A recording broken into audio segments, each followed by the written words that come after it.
జై బాబా అండి. అందరికీ జై బాబా అండి. ప్రభు ఇచ్చిన ఈ అవకాశంలో ఈ రోజుతో ఈ పుస్తక పఠనం ముగుస్తుంది. ఆఖరి చాప్టర్ మాయ గురించి బాబా చెప్పిన విషయాలు మనం తెలుసుకున్నాక ఈ పుస్తక పఠనం ముగుస్తుంది. నమో మెహర్ బాబా ప్రార్థనా గీతాన్ని శ్యామల గారు పాడాలి. హారతికి నాగలక్ష్మి రెడీగా ఉండాలి. జై బాబా అండి. శ్యామల గారు.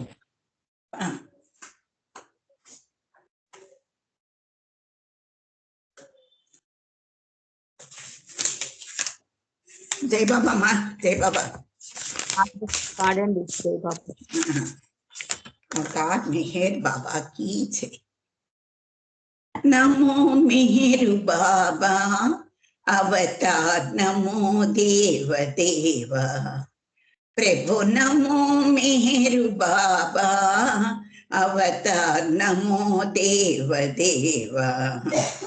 అపార దివ్య కృపా సాగర అపార దివ్య కృపా సాగర. సకల చరాచర జగదుద్ధార సకల చరాచర జగదుద్ధార. నమో మెహరు బాబా అవతార్ నమో దేవ దేవ. ప్రభు నమో మెహరు బాబా అవతార్ నమో దేవ దేవ. జోహారులివే శ్రీ మెహరు బాబా జోహారులివే శ్రీ మెహరు బాబా. మహిని జనించిన మానవ రూప మహిని జనించిన మానవ రూప. ఇహ పరానంద జీవనమీవ ఇహ పరానంద జీవనమీవ. భవ భయ భంజన పరమ పావన భవ భయ భంజన పరమ పావన. నమో మెహరు బాబా అవతార్ నమో దేవ దేవ. ప్రభు నమో మెహరు బాబా అవతార్ నమో దేవ దేవ. అజ్ఞానాంతత అంతము చేసి అజ్ఞానాంతత అంతము చేసి దివ్య విజ్ఞాన దృష్టిను సంగి దివ్య విజ్ఞాన దృష్టిను సంగి. అరిషడ్వర్గము అంతరింపగా అరిషడ్వర్గము అంతరింపగా. అవ్యయ మోక్షం బను గ్రహింపు అవ్యయ మోక్షం బను గ్రహింపు. నమో మెహరు బాబా అవతార్ నమో దేవ దేవ.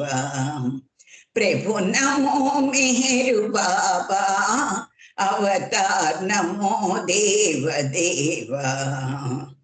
జై మెహర్ బాబా జై జై మెహర్ బాబా జై జై మెహర్ బాబా జై జై మెహర్ బాబా జై జై మెహర్ బాబా జై జై మెహర్ బాబా జై జై మెహర్ బాబా జై జై మెహర్ బాబా జై జై మెహర్ బాబా జై జై మెహర్ బాబా జై జై మెహర్ బాబా జై జై మెహర్ బాబా జై జై మెహర్ బాబా జై జై మెహర్ బాబా జై జై మెహర్ బాబా జై జై మెహర్ బాబా జై జై మెహర్ బాబా జై జై మెహర్ బాబా జై.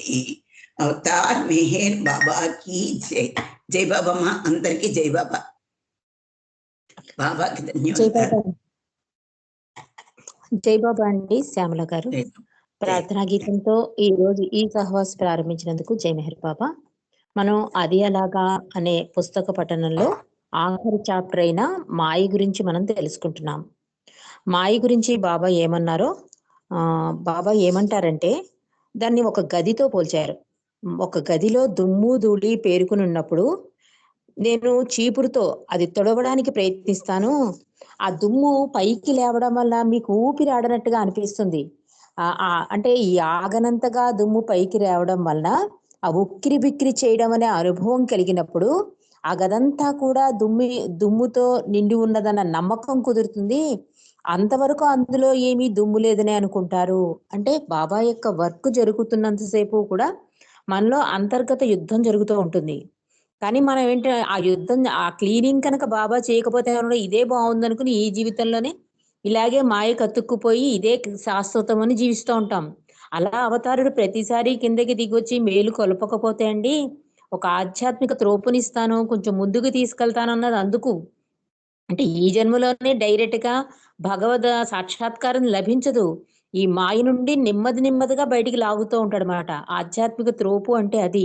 అంటే మాయ వైపు మరలిన ఆత్మలన్నిటిని కూడా భగవంతుని దశ తిరిగేలా చేస్తాడు. అందుకే బాబా నా కార్యక్రమం 100% పూర్తయింది కూడా అందుకే. అంటే ఒక ప్రయోజనం కోసం వస్తాడు. ఒక దివ్య ప్రణాళిక వేసుకొని. ఆయన వచ్చేది ప్రతిసారి కూడా ప్రతి ఆత్మని గమ్యం చేరడం కోసం ఆ జీవిత లక్ష్యం గమ్యం తెలియజేయడానికే వస్తాడు భగవంతుడు ఎప్పుడూ కూడా. బాబా అదే అంటున్నారు. నేను కనుక ఒకసారి మొదలెట్టాను అంటే నీకు ఊపిరాడనంత ఇబ్బంది కలుగుతుంది. అప్పుడు నీకనిపిస్తుంది ఇందులో ఎంత దుమ్మున్నది నీకప్పుడు అవగతమవుతుంది అంటున్నారు. అదే విధంగా ఇది చెప్తున్నారు. మన జీవితాల్ని అలాగే మన జీవితాలను గడుపుతున్నాము. అంటే ఇదే బావుంది. ఇదే శాశ్వతం అని గడుపుతున్నాం. కానీ చాలా మంది బాబా దగ్గరికొచ్చి అంటారట, "మేము ఇంతకు ముందు ఎన్నడూ కోపం అనేది ఎరగం. మరిప్పుడు తరచుగా కోపం ఎందుకొస్తోంది బాబా" అంటారు. విచారం కల్లోలపరిచే భావాలెప్పుడూ రాకపోయినా, ఇప్పుడు వాటిని అతి తరచుగా చాలా సార్లు రుచి చూస్తున్నాం అని చెబుతూ ఉంటారు చాలామంది.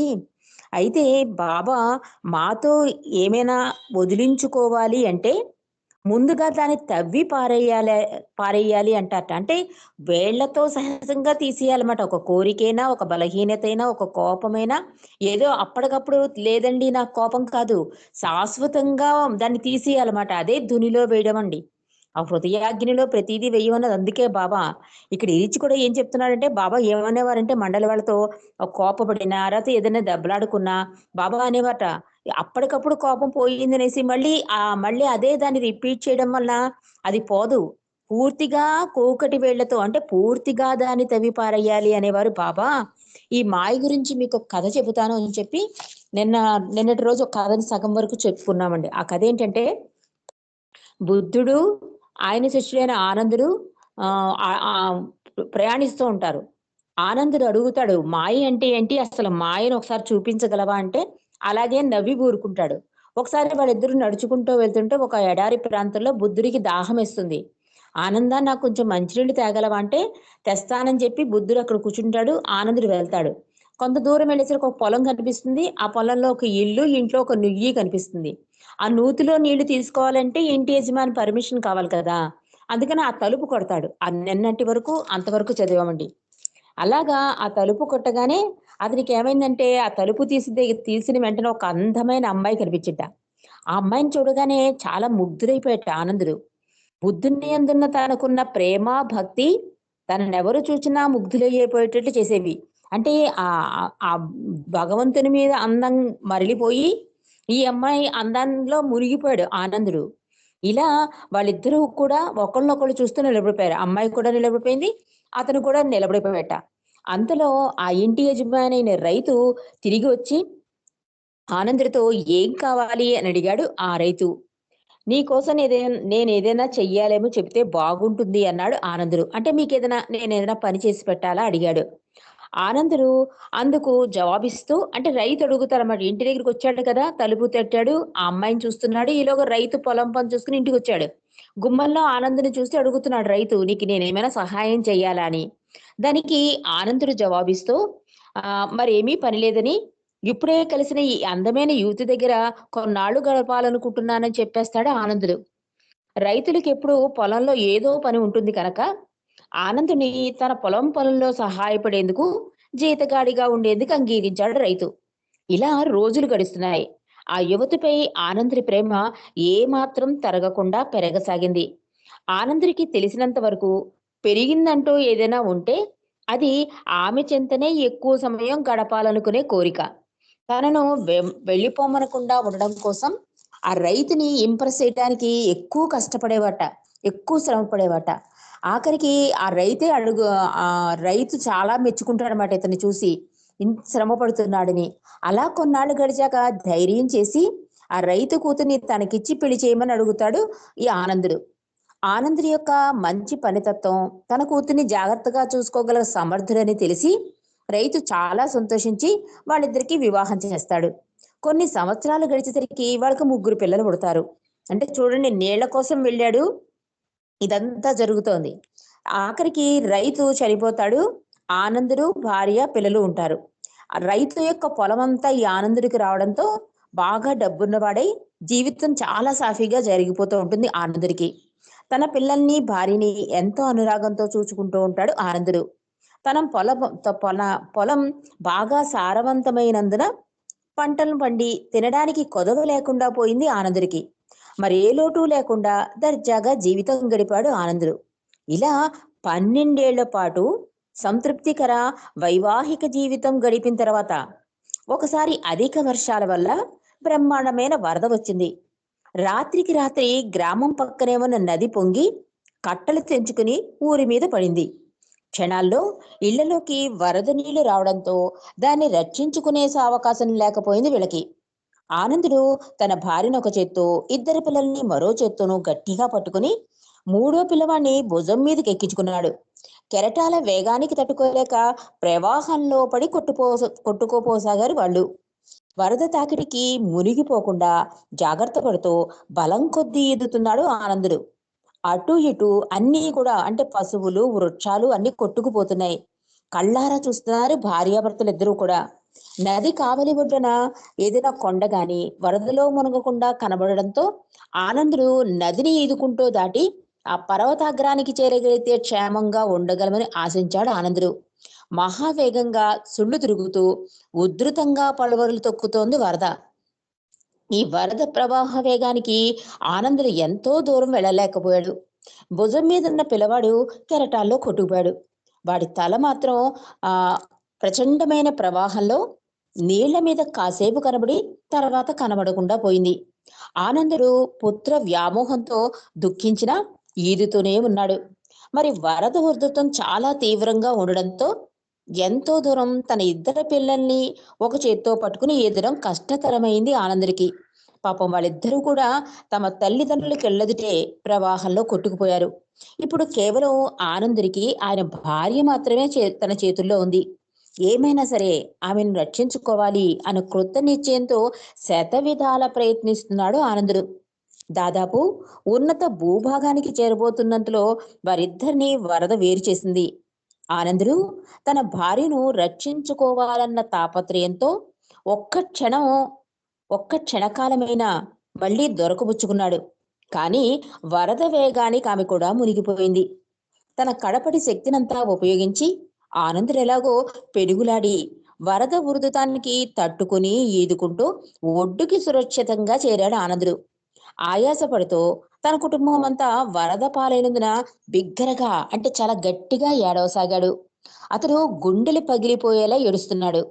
ఇంతలో వెనక నుంచి, "నా బిడ్డ, నీవు మంచినీళ్లు తెచ్చావా?" అంటూ ఒక మృదువైన కంఠం వినిపించింది ఆనందుడికి. ఆనందుడు తలెత్తి చూసేసరికి బుద్ధుడు ఒక రాతిపై కూర్చుని కనిపించాడు. ఆయన తన వైపు ఎంతో ఆప్యాయతతో చూస్తున్నాడు. "నీళ్ళా?" అన్నాడు ఆనందుడు. "నీళ్ళేమిటి?" అర్థం కావట్లేదు ఆనందుడికి. బుద్ధుడు అందుకు జవాబిస్తూ, "అవునానంద, మంచినీళ్లు తెచ్చేందుకు నీవు అర్ధగంట క్రితం వెళ్ళావు. మరి నీవిప్పుడు తిరిగి వచ్చేసరికి నీవు నీళ్ళేమైనా తెచ్చావేమో నేననుకుంటున్నాను" అన్నాడు బుద్ధుడు. "నేను అర్ధగంట క్రితం వెళ్ళానా? అదెలా సాధ్యం?" నేను ఆశ్చర్యపోయాడు ఆనందుడు. అంతలోనే ఏదో జ్ఞాపకం వచ్చిన వాడై తన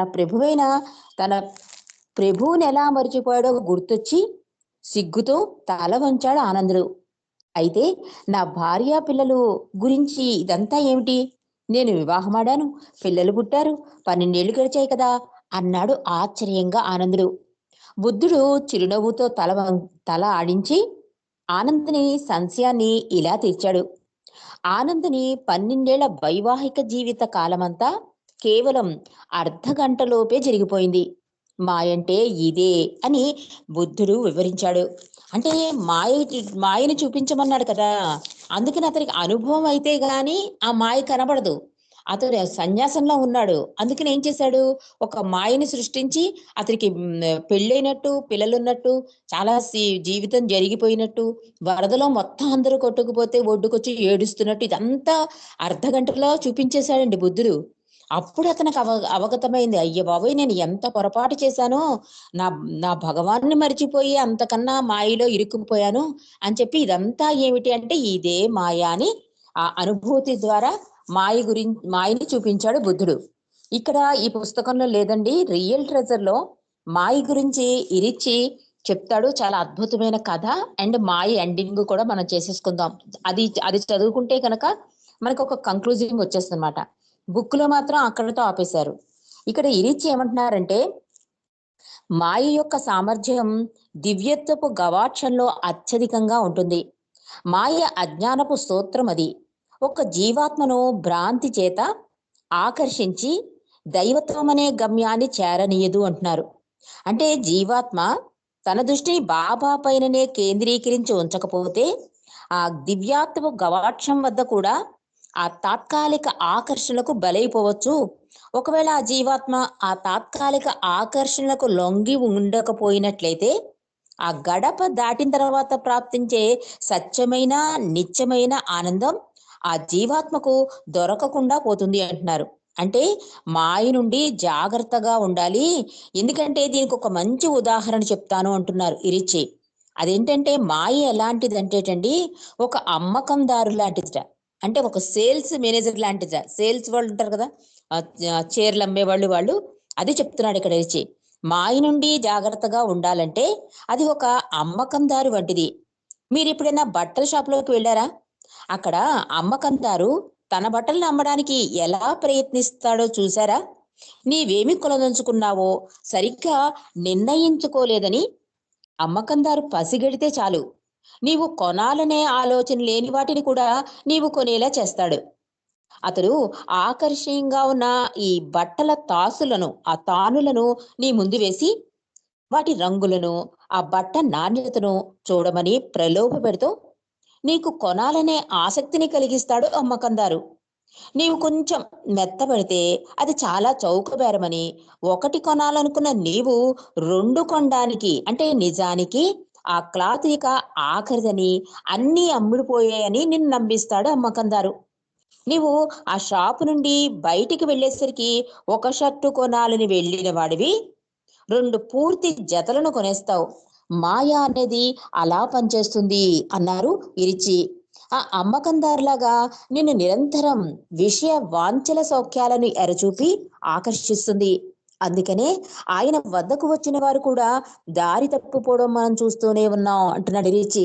అంటే ఈ మాయ అన్నది ఎంత ప్రలోభ పెడుతుందంటే, మనం కూడా ఎంత సహజంగా ఉదాహరణ ఇచ్చాడో చూడండి ఇరిచి. మనం కూడా బట్టల షాపు కానీ ఎక్కడికైనా వెళ్ళామనుకోండి, అసలు కొనాలనుకోం కానీ కొనేస్తాం. ఎందుకంటే వాళ్ళ మాటల మాయ ఆ గారడిలో పడిపోతాం మనం. ఒకటి కొందాం అనుకుని 10 కొనేస్తాం మనం అందరం కూడా. అలాగే ఉంటుంది మాయ ప్రభావం. ఈ విషయ వాంఛల సౌకర్యాలను ఎరచూపి ఆకర్షిస్తూ ఉంటుంది. దానివల్ల ఏమవుతుంది, అసలు దారి తప్పిపోతాం. అంటే బాబా దగ్గరికి వచ్చి కూడా చాలా మంది బాబాను వదిలేసి వాళ్లే బాబాలని చెప్పుకున్న వాళ్ళు కూడా ఉన్నారండి. అలా బాబా దగ్గరికి వచ్చినా కూడా బాబా ఏం కామెంట్ చేయొద్దనేవారు, మీరు మాట్లాడకుండా ఉండండి అనేవారు బాబా కూడా. మీకు అసలు తెలిసింది కదా అంత చాలు అనేవారు. అంటే ఇక్కడ ఇరిచి ఏం చెప్తున్నాడంటే ఒక కథను చెప్తున్నాడు ఇరిచి. నేను ఒక కథను చెబుతాను, దానివల్ల మీకు ఈ విషయం బాగా అర్థమవుతుంది. ఒకసారి భగవంతునికి దెయ్యానికి మధ్య పోరాటం జరిగింది. అది ఎంతమంది స్త్రీ పురుషుల ఆత్మలను ఎవరు ఎక్కువగా ఆకర్షించగలరనే దానిపై ఆ పోటీ జరిగింది. ఎవరెవరికి? భగవంతుడికి దెయ్యానికిట. ఎలాంటి పోటీ? స్త్రీ పురుషుల ఆత్మలను ఎవరు ఎక్కువగా ఆకర్షించగలరు, అంటే తన వైపుకి దెయ్యం ఎక్కువ లాక్కోగలదా, భగవంతుడు ఎక్కువ లాక్కోగలదా, దీని మీద పోటీ. దెయ్యం ఆ పోరాటానికి అంగీకరించింది. కానీ కొన్ని ఆయుధాలు ఇవ్వాలి అని భగవంతుని కోరింది దెయ్యం. మానవ ఆత్మలను ఆకర్షించడానికి కొన్ని ఆయుధాలు దెయ్యానికి ఇవ్వడానికి భగవంతుడు అంగీకరించాడు. అవేంటంటే ప్రాపంచిక సంపదలు, ఆస్తులు, ఆభరణాలు, డబ్బు మొదలగు వాటినిచ్చాడు భగవంతుడు దెయ్యానికి. కానీ దెయ్యం సంతృప్తి చెందలేదు. అవి మంచి ఆయుధాలే, అయినా నాకు సరిపోవు, ఎందుకంటే చాలా ఆత్మలు ఈ ప్రాపంచిక సంపదలను నీ ప్రేమ కోసం త్యాగం చేస్తారు అంది దెయ్యం. చూడండి అసలు ఎంత అద్భుతంగా ఉందో ఈ కథ. భగవంతుడికి దెయ్యానికి పోటీ. నువ్వు ఎక్కువ మంది ఆకర్షిస్తావా ఆత్మలు, నేను ఎక్కువ ఆత్మలు ఆకర్షిస్తానా? దెయ్యం అందిట, లేదు లేదు, నాకు కొన్ని ఆయుధాలు ఉంటే గానీ మాత్రం నేను ఆకర్షించలేను, కాబట్టి కొన్ని ఆయుధాలు అంటే పాప భగవంతుడు ఎప్పుడు కరుణామయుడే కదా. దెయ్యమైనా ఒకటే, మానవుడైనా ఒకటే. భగవంతుడికి జాలిపడి ఈ ప్రాపంచిక సంపదలు, ఆస్తులు, ఆభరణాలు, డబ్బు ఇవన్నీ ఎరచూపు. నువ్వు ఎరచూపితే కనుక మానవుడు నీవేం వచ్చేస్తాడు అంటే, దెయ్యం అంటుంది ఇవన్నీ మంచి ఆయుధాలే, కానీ మానవుడు ఏం చేస్తాడంటే, ఈ ఆత్మలు ఏం చేస్తాయంటే ఈ ప్రాపంచిక సంపదలను నీ ప్రేమ కోసం త్యాగం చేస్తారు. అంటే ఆ ప్రేమ అన్నది తగిలింది అనుకోండి, ఎలాంటి దాన్నైనా త్యాగం చేసేస్తాడు కదా మానవుడు. అందుకని దెయ్యం ఉంటుంది.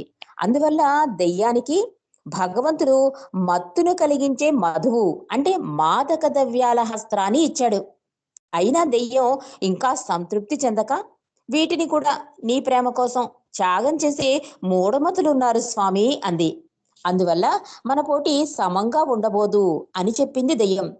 అప్పుడు భగవంతుడు కోరిక అనే ఆయుధాన్ని దెయ్యానికి ఇచ్చాడు. ఇక ఆ ఆయుధాన్ని పొందగానే దెయ్యం సంతోషంతో పొంగిపోయింది. నవ్వుతో భగవంతుడితో ఇలా అంది దెయ్యం, మీరు పొరపాటుగా ఇలాంటిదేదో ఇవ్వాలనే ఆశతోనే నేను వేచి చూస్తున్నాను. ఇప్పుడిక మీరిచ్చిన ఈ ఆయుధాలతో నేను అన్ని జీవాత్మలను నా వైపు ఆకర్షించి ఆకట్టుకుంటాను. మీరు పొరపాటుతో మీరు నాతో పెట్టుకున్న పోటీలో ఓడిపోయినట్లే అంది దెయ్యం. అంటే కోరికకి ఎవడైనా లొంగిపోతాడండి. ఎలాంటిదైనా కోరిక అన్నది పుడితే అది దొలిచేస్తుంది. అందుకే బాబా ఏమంటారు, మనసు మాట వినొద్దు, హృదయ ద్వారాలు తెరవండి. అందుకు ఈ కోరిక అన్నది ఒక దాని మీద మనకు వచ్చింది అనుకోండి, ఏదైనా సరే, అది వస్తువేనా అనండి, డబ్బు అనండి, స్త్రీ అవనండి, పురుషుడు అవని, ఎవరైనా సరే ఆ కోరిక అన్నది పుడితే అది తీరే వరకు ఆత్మ తృప్తి పడదన్నమాట. ఎన్ని ఇచ్చినా కూడా దెయ్యం వీటి ప్రేమ వల్ల అన్నిటికీ లొంగిపోతాడు, అన్నిటిని వదిలేస్తాడు. అంటే ఇంకా ఆఖరిగా మాదక ద్రవ్యాలంటే ఈ బానిసత్వంగా అవడానికి అవకాశం అయ్యే వాటిని ఇచ్చినా కూడా దెయ్యం ఏమడిగిందంటే, ఇది సరిపోదు, ఇవన్నీ కూడా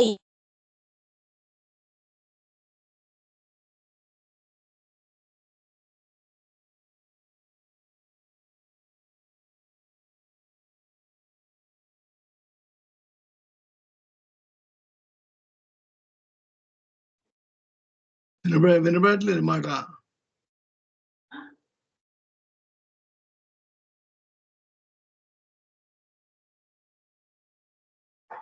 జయబాబమ్మ రజని వినిపించలేదు.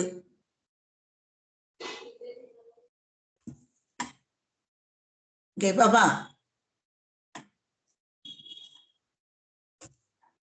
అమ్మ జయబాబా మాట వినబట్టే అమ్మా.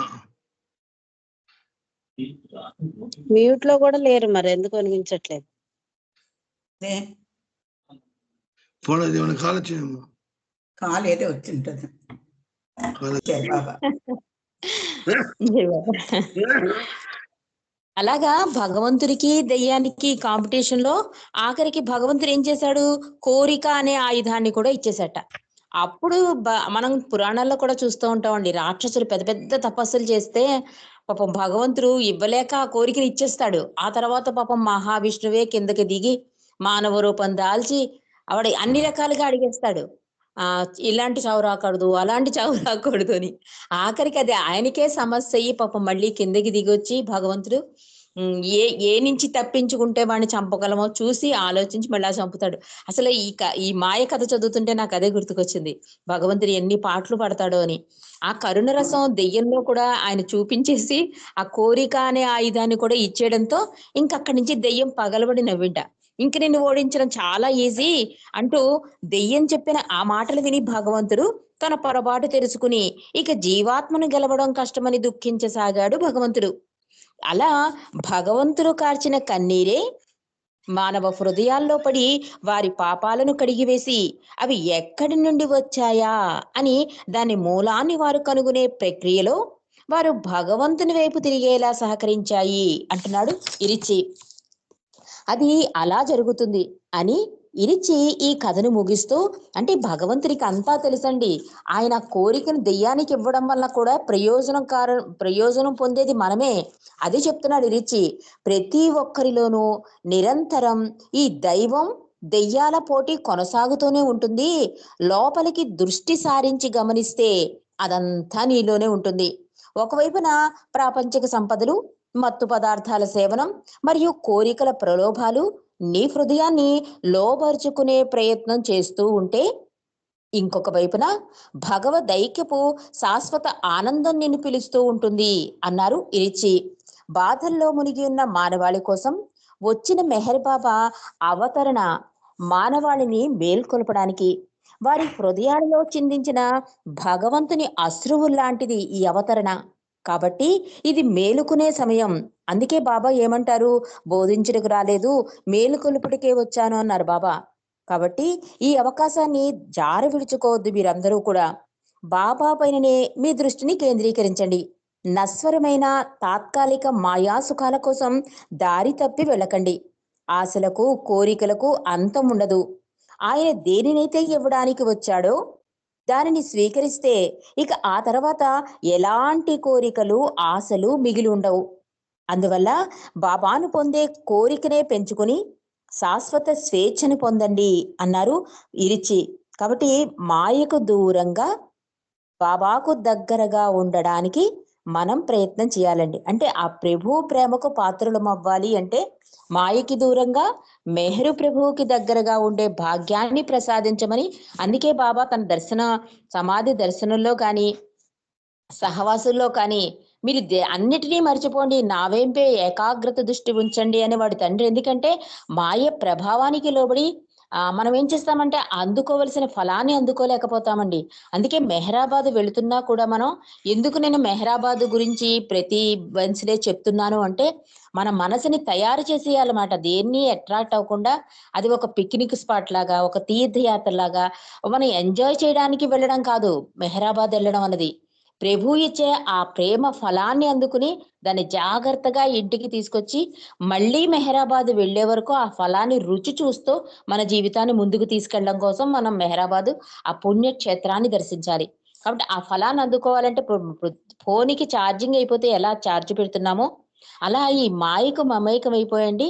మా ఆత్మ లోపల ఘోషిస్తూ ఉంటుంది. ఇందాక చెప్పాడు కదా, దైవానికి దయ్యానికి ఎలా పోటీయో అలా ఆత్మ మనతో పెరుగులాడుతూ ఉంటుంది. నీ స్థానం ఇది కాదు, తండ్రి పాదాల దగ్గర, తండ్రి సాన్నిధ్యంలో చెబుతూనే ఉంటుంది. మనం ఏం చేస్తామంటే హృదయ ద్వారాలు మూసేసి మనసు ద్వారాన్ని తెరవడం వల్ల ఈ దుఃఖాలు ఇవన్నీ కూడా నిజం అనుకుంటూ ఉంటాం. మనం ఇదే శాశ్వతం అనుకుంటూ ఉంటాం. అందుకే బాబా చెప్పిన సందేశం ఏంటి, బోధించుటకు రాలేదు, మేలు కొలుపుటకే వచ్చాను. మేలు కొలపడం అంటే హృదయ ద్వారాలు తెరవాలండి. హృదయ ద్వారాలు తెరవాలి అంటే ఇందాక ఇరిచి చెప్పినట్టుగా మన దృష్టి దేని మీదకి వెళ్లకుండా కేవలం తండ్రి మీదే దృష్టి ఉంచి మన జీవిత లక్ష్యం గమ్యం చేరడానికి ఆయనకి చెయ్యతునిద్దామండి. ఒక్కసారి చెయ్యి అందిస్తే నేను గమ్యం చేర్చే వరకు నీ చెయ్యి వదలను అని బాబా భరోసా ఇచ్చారు. కాబట్టి మాయ ప్రభావం ఎక్కువ ఉంటుందని కూడా బాబా చెప్పారు. కానీ నా సాన్నిధ్యంలో ఎక్కువ గడిపితే కనుక, నాతో గడిపే క్షణాలను పెంచుకుంటూ వెళితే కనుక కొత్త సంస్కారాలు రావు, ఉన్న సంస్కారాలు కలిసిపోతాయి. నెక్స్ట్ దేనికి అతుక్కోవు. అప్పుడు జీవితాన్ని సాధారణంగా భగవంతుని సీరియస్ గా తీసుకోవడానికి నీకు అవకాశం ఉంటుంది. దానివల్ల ఏమవుతుందంటే బాబాయికే మొదటి స్థానం ఇచ్చే అవకాశం మనకు ఉంటుందండి. ఇంత అద్భుత ఉంది అంటే మాయని అధిగమిస్తే కనుక మనం ఇంత అద్భుత ఫలాన్ని పొందుతామని ఇరిచి చెప్తున్నాడు. అవతార్ మెహర్ బాబాకి జై. ఇంతటి అద్భుత పుస్తకాన్ని ప్రభు కృప వల్ల, ఆయన ఆశీస్సులతో, మీ అందరి సహకారంతో చదివే భాగ్యం, వినే భాగ్యం మనకు కలిగించినందుకు మనం మెహర్ ప్రభుకి కృతజ్ఞత తెలియజేసుకుంటూ హారతిలోకి వెళ్ళిపోదామండి. నాగలక్ష్మి గారు హారతిస్తారు. జై బాబా. జై బాబా. జై బాబా. బాబాకి మీకు కూడా కృతజ్ఞతలు. మాకు ఇంత మంచి బాబా అవకాశం ఇచ్చారు, మీరు మాకు చదివి వినిపించారు. మేమంత అదృష్టవంతులం. జై బాబా అండి, మనందరం అదృష్టవంతులం. జై బాబా. ఈ బుక్ అయిపోగానే హారతి చేసే భాగ్యం నాకు కలిగింది. దానికి కూడా బాబాకి ధన్యవాదాలు. జై బాబా. అవతార్ మెహర్ బాబాకి జై. సనాతన పురుషుడవు నీకే ప్రభుమా మనసు హారతులు పలుకకే ఎదలు దోచిన నీకివేమా ప్రేమ హారతులు ప్రభుని ప్రేమకే వశమై సమస్తము నీవే అన్నావు సదాని నామస్మరణములో ఇలాగే బ్రతుకుచున్నాము మెహరుమా తత్వమెరిగిన నీకివేమా మనసు హారతులు ప్రేమతో ఆదరించిన నీకివేమా ప్రేమారతులు కనులలో నిండిపోయెను నీ రూపం మందహాసముతో కనగనిను పండిపోయెను మా తపన నీదు చింతనతో అనంత ప్రేమమయుడవు నీకివేమా మనసు హారతులు అనాదిగా అవతరించిన నీకివేమా ప్రేమహారతులు ఎలాగో నిన్ను చేరుటకే కదా మా ప్రాకులాటంతా అలాగని శోధనము చేస్తే ప్రభుమా ఊపిరననెంత పరాత్పర పరమ పావన నీకివేమా ప్రేమహారతులు అగోచర ఆది అంతములేని నీకే మనసు హారతులు సనాతన పురుషుడవు నీకే ప్రభుమా మనసు హారతులు పలుకకే ఎదలు దోచిన నీకివేమా ప్రేమహారతులు अवतार मेहर बाबा की जय अवतार मेहर बाबा की जय अवतार मेहर बाबा की जय अवतार मेहर बाबा की जय अवतार मेहर बाबा की जय प्रीतम मेहर प्रभु की जय अवतार मेहर बाबा की जय जय बाबा अंडी अंदरिकी रजनी गारू थैंक यू सो मच अंडी అమ్మ జయ బాబా జయ బాబా జై బాబా రజని రేపటి నుంచి ఏమైనా చదువుతావా ఈ బుక్ కంప్లీట్ అయిపోయింది కదా జై బాబా అండి అంటే మళ్ళీ మనకి అమరతిథి ఇవన్నీ ఉన్నాయి కదా బాబా బర్త్డేస్ అందుకని కొంచెం గ్యాప్ ఇద్దాం అనుకుంటున్నాము జై బాబా జై బాబా రజని ఆఫ్ చేసి అది రికార్డింగ్ ఆఫ్ చేసి చల్లని మా స్వామి సెలవీయవయ్యా చల్లని మా స్వామి సెలవీయవయ్యా నీ సేవకై మేము మరల వచ్చెదమయ్యా చల్లని మా స్వామి సెలవీయవయ్యా నీ సేవకై మేము మరల వచ్చెదమయ్యా మెహరునామమే నిత్యం కీర్తించులాగో మెహరునామమే నిత్యం కీర్తించులాగో ఎల్లవేళల నిన్ను స్మరించులాగో ఎల్లవేళల నిన్ను స్మరించులాగు చల్లని మా స్వామి సెలవీయ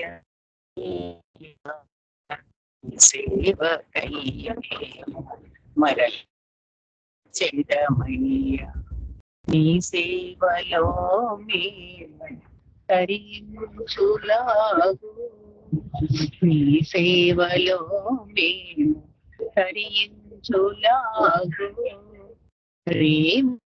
మతో దీవించి సెలవీయవ ప్రేమతో దీవించి సెలవీయవయ్యా సెలవీయవయ్యా సెలవీయవయ్యా సెలవీయవయ్యా. అవతార్ మెహర్ బాబా కి జై. Thank you Rajani. అందరికి జై బాబా అండి. Thank you.